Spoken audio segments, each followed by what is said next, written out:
It's time for the Yankees to fire Aaron Boone ASAP, but it won't happen.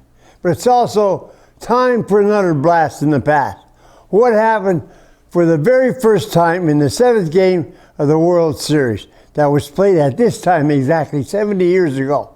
Answer: Don Larsen's perfect game. Hey, nice try.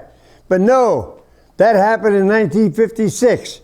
In 1955, the Brooklyn Dodgers finally beat the Yankees to win their first World Series after losing 7 straight, the last 5 to the Yankees. I remember that game like it was played yesterday.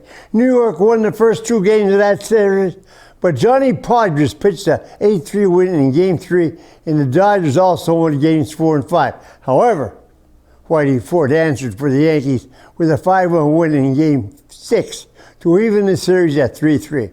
The Dodgers were leading 2-0 in Game 7 at Yankee Stadium when a critical play occurred in the bottom of the 6th. With 2 men on base, Hank Bauer on second, Gil McDougall on first, Yogi Berra lifted a high fly ball down the left field line toward the foul pole, 301 feet away.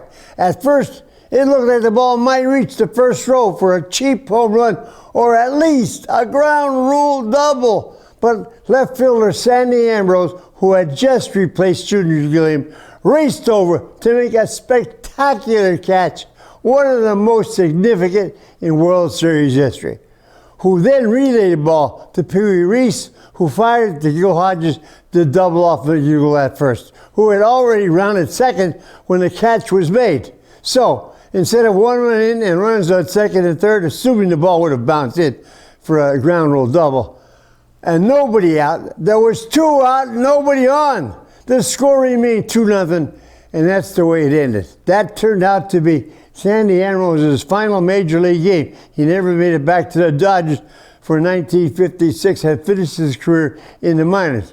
But I'll never forget him. I used to draw photos when I was a kid. I drew that catch, and I still have it.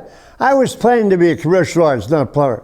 Anyway, that's the way it happened on October 10th, 1955, when Johnny Podgers pitched a shutout to win the World Series for the Brooklyn Dodgers. Thanks for watching. Until next time, be a good sport. Stay loose.